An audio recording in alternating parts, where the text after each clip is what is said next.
मैं सुधीर सर एक नई सुबह के साथ एक बार फिर YouTube पर आपके अपने channel Delhi coaching institute DCI by Sudhir sir पर आपके उज्जवल भविष्य की कामना करते हुए एक ऐसा धमाकेदार वीडियो लेकर के आया हूं जिसमें 0 लेवल से हाई लेवल तक मैथ आपको सिखाया जाएगा। जैसा कि मैंने अपने हर एक वीडियो में बताया है कि मेरा वीडियो बनाने का उद्देश्य ही यही है कि मैं आपको रटाना नहीं सिखाना चाहता हूं। तो आइए दोस्तों 0 लेवल से हाई लेवल तक मैथ के इस 18वीं क्लास के पार्ट 1 को शुरू करते हैं। जैसा कि आज का हमारा जो टॉपिक है वो है वर्ग। तो वर्ग क्या होता है उसका बेसिक स्ट्रक्चर समझाने का प्रयास करता हूं, लेकिन उससे पहले आप लोगों को एक शुभकामनाएं देना है।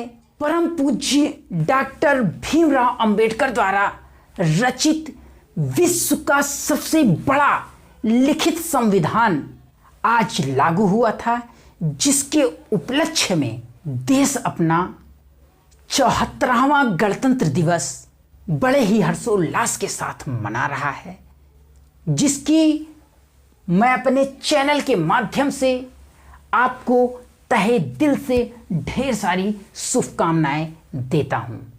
तो आइए दोस्तों मैं अपने इस टॉपिक को शुरू करता हूं। तो वर्ग एक्चुअली में होता क्या है? किसी संख्या का वर्ग करने से तात्पर्य यह है कि उसी का उसी में एक बार गुणा कर दिया जाए, अर्थात 1 का वर्ग। तो 1 का वर्ग को हम कैसे रिप्रेजेंट करेंगे? 1 के ऊपर 2 यानी 1 स्क्वायर। इसका यह मतलब होता है कि उसी का उसी में गुणा, यानी 1 का 1 में ही गुणा करेंगे तो 1 आएगा।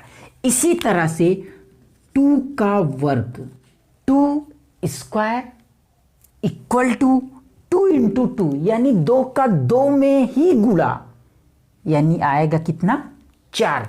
इसी प्रकार 3 का वर्ग 3 गुणा 3 यानी आएगा कितना? 9। इसी तरह आगे आप यानी 20 का स्क्वायर इक्वल टू 20 इंटू 20 यानी बराबर 400। तो इसकी कुछ विशेषताएं हैं, मैं आपको बताने का प्रयास करता हूं। इसके पहले की वीडियो में मैंने आपको सम और विषम संख्याओं के विषय में बताया था। किसी सम संख्या का वर्ग करेंगे तो वह सदैव सम संख्या ही देगा, और विषम संख्या का वर्ग करेंगे तो वह सदैव विषम संख्या देगा। आइए देखते हैं। यानी 1 का वर्ग 1 और 3 का वर्ग 9 और 5 का वर्ग 25, जो कि विषम संख्याओं का वर्ग विषम संख्याएं ही आ रही है। तो इससे यह स्पष्ट होता है कि विषम संख्याओं का वर्ग विषम संख्या ही होगा। इसी तरह से सम संख्याओं का एग्जाम्पल्स लेते हैं, यानी इससे यह स्पष्ट हो जा रहा है कि किसी भी सम संख्या का वर्ग हमेशा सम संख्या ही होगा। अब हम आपको एक ऐसे टॉपिक के विषय में बताना चाहेंगे जो बहुत ही इंपॉर्टेंट रहता है। वो है क्या? पूर्ण वर्ग। तो पूर्ण वर्ग क्या होता है उसके विषय में मैं आपको बताने का प्रयास करता हूं। पूर्ण वर्ग संख्या, होल स्क्वायर नंबर, इसके नाम में ही छिपा हुआ है। पूर्ण वर्ग संख्या ऐसी संख्या जो पूरी तरह से वर्ग हो। क्या सबसे पहले आप करेंगे क्या कि उस संख्या का अभाज्य गुणनखंड निकालेंगे। अभाज्य गुणनखंड क्या होता है इसके पहले की वीडियो में मैंने आपको बताया है। और समान खंडों का जोड़ा बनाते हैं। अगर समान खंडों का जोड़ा बनाने के बाद कोई भी अभाज्य गुणनखंड शेष नहीं बचता है तो वह संख्या जो है पूर्ण वर्ग संख्या कहलाती है। आइए इसको एग्जाम्पल्स के माध्यम से हम सीखने का प्रयास करते हैं। तो एग्जाम्पल्स के तौर पे हमने माना कि जैसे 4 है, 4 के अभाज्य गुणनखंड 2 गुणा 2 है। तो ये जो है समान संख्याओं का एक जोड़ा बना दिया, तो यानी ये पूर्ण वर्ग संख्या है। इसी तरह से जो 9 है वो 3 गुणा 3 ये अभाज्य गुणनखंड है इसके, और समान खंड है, यानी 3 का समान जोड़ा 1 बन रहा है। तो यानी ये जो है क्या है कि पूर्ण वर्ग संख्या है, इसमें कोई अन्य अभाज्य गुणनखंड शेष नहीं बच रहा है। इसी तरह 16 है, 16 को 2 गुणा 2 गुणा 2 गुणा 2, यानी हम 4 गुणा 4 भी कह सकते हैं, लेकिन अभाज्य गुणनखंड का जोड़ा बनाना है तो इसलिए 2 का ही जोड़ा मैं बना रहा हूं।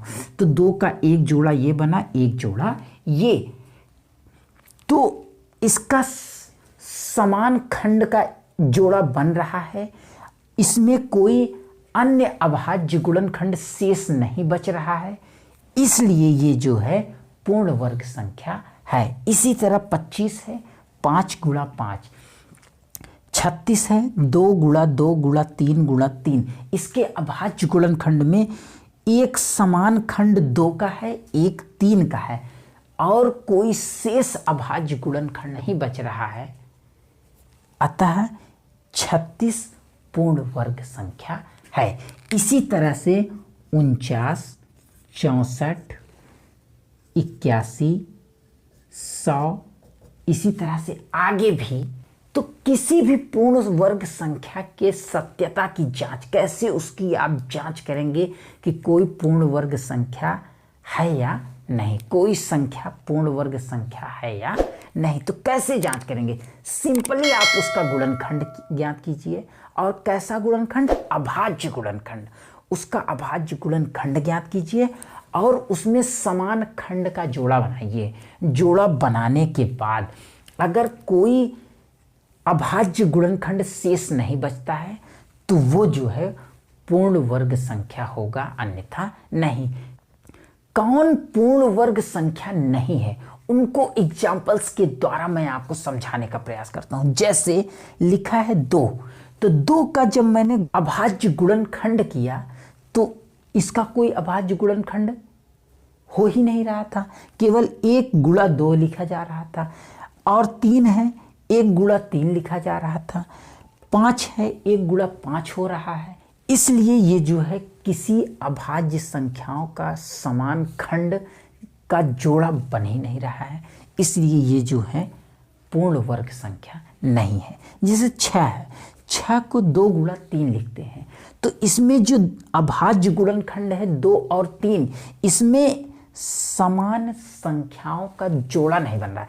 इसका कोई साथी नहीं है, ना इसका ही कोई साथी है कि जो समान खंड का एक जोड़ा बन सके, इसलिए ये जो है पूर्ण वर्ग संख्या नहीं है। इसी तरह 7 को हमने चेक किया तो ये 1 गुणा 7, इसमें अभाज्य गुणनखंड है ही नहीं, एक केवल 7 है, एक जो है अभाज्य संख्या नहीं होती है।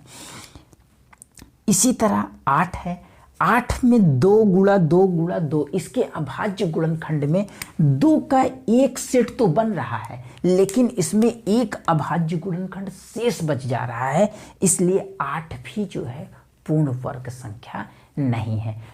तो दोस्तों, 0 लेवल से हाई लेवल तक मैथ की यह 18वीं क्लास का पार्ट 1, जिसमें केवल आपको वर्ग समझाया गया, वो यहीं पे समाप्त होता है। मुझे उम्मीद है कि मेरे द्वारा चलाया गया यह वीडियो और यह क्लास आपको पसंद आया होगा।